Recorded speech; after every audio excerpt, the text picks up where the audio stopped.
সেদিন আরএসএস এর বক্তব্য ছিল আমরা হিন্দু রাষ্ট্র গঠন করতে চাই, এটাই আমাদের লক্ষ্য।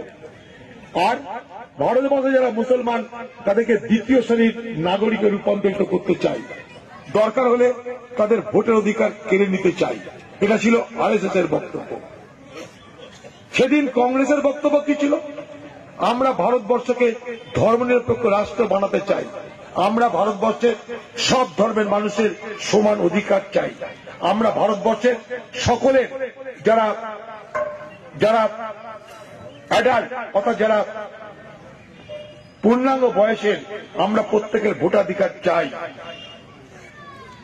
আমরা ভারতবর্ষে গণতন্ত্র চাই, আমরা ভারতবর্ষে প্রজাতন্ত্র চাই।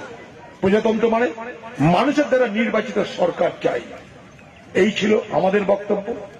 আর আরএসএস এর বক্তব্য ছিল হিন্দু রাষ্ট্র চাই, মুসলমানদের দ্বিতীয় শ্রেণীর নাগরিক করতে চাই, প্রয়োজন হলে মুসলমানদের ভোটাধিকার কেড়ে নিতে চাই।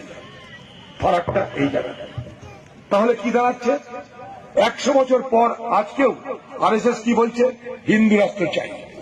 আরএসএস কি বলছে? মুসলমানদের অধিকার কেড়ে নাও। আরএসএস কি বলছে? ওয়াকফ সম্পত্তি কেড়ে নাও। আরএসএস কি বলছে?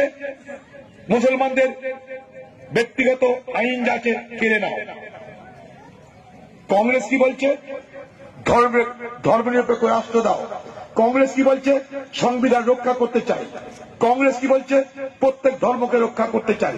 কংগ্রেস কি বলছে? সকলের সমান অধিকার চাই।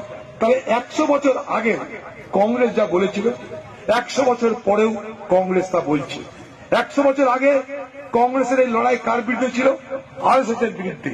100 বছর পরেও কংগ্রেসের এই লড়াই কার বিরুদ্ধে? আরএসএস এর বিরুদ্ধে। শুধু এই জায়গাটা আপনারা বোঝার চেষ্টা করুন। আমরা কংগ্রেস করি, আমাদের সঙ্গে আরএসএস এর লড়াইটা কি জানেন? আদর্শগত লড়াই, নির্বাচনী লড়াই নয়। ওটা তো আছেই। আরএসএস সরাসরি নির্বাচনে অংশগ্রহণ করে না, তারা সামনে রেখেছে বিজেপিকে।